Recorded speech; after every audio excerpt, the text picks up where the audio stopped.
Good morning. My name is Ricky Lee Schuster. Why do I give you my full name? Well, it's because there's a lot of Rick Schusters out there, but there's only one Ricky Lee Schuster. Rickilleeschuster. Ricky Lee Schuster. Only one. That's why I bring it up. But you see, there's more than one perspective that one can have. When we look at individuals and we talk about someone, we all tend to have a perspective in reference to each individual, a perspective that is unique, just like each of us are. But there's no energy to hold an individual above another. There's only the energy we create to hold another above ourself. It only exists because you create it. I've always found it quite interesting when I look at these Hollywood stars, and there are those that just go to the red carpet and they just like, ooh, and all the stuff that's written about them. And they need somebody else to lift them up into this spotlight. And because they're lifted up, the perspective in reference to them changes. We never really see the true person, because that person never really reveals themselves, never really shows themselves, never really divulges who they are and what they're about. We get little glimpses, but the glimpses we get, is that really who they are? I don't believe so. Sometimes we're in relationships with others, and the ones that we're in relationships with, we oftentimes only give glimpses to. There's a part of us that within us we have a desire to hide. We keep it down. Something we're not comfortable with, something we haven't dealt with yet, something that we haven't really come to balance in our life, in our energy, in our body, in our mind, in our consciousness. So if we're in this place where I'm not in balance with myself,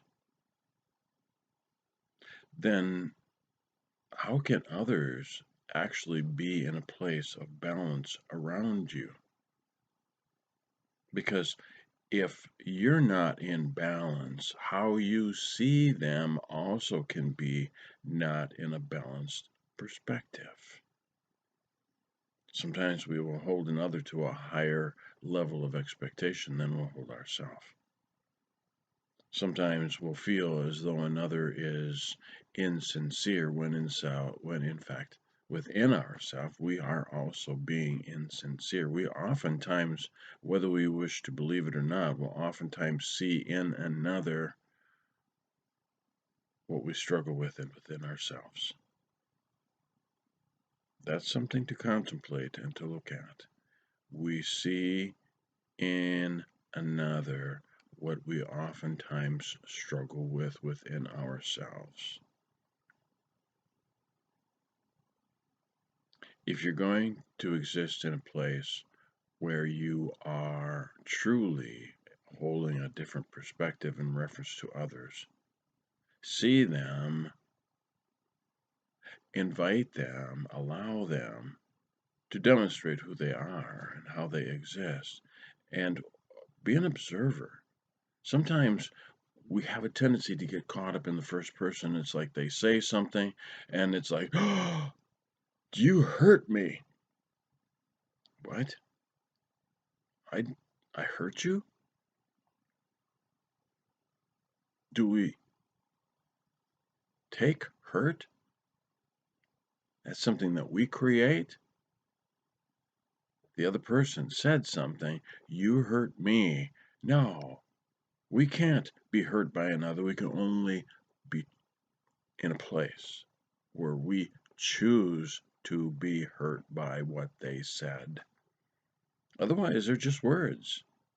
They can have whatever behind it to support it that says, oh, this is something that's quite profound. What? You took it and you turned it into hurt, that I hurt you? Why would you do that? It's all about perspective. There's so many things about the way we see things, the way that we sense things, the way that we experience things, and how we create for ourselves and we create for each other. I could talk for days on this subject, but I'm just throwing some things out there right now to consider. Look at it. See if there's something about it that holds some potentiality of truth for you. Maybe it doesn't. That's great. I'm only suggesting that this is a possibility, that this is the way people are. I'm not saying everyone is. I'm not saying you have to see it this way.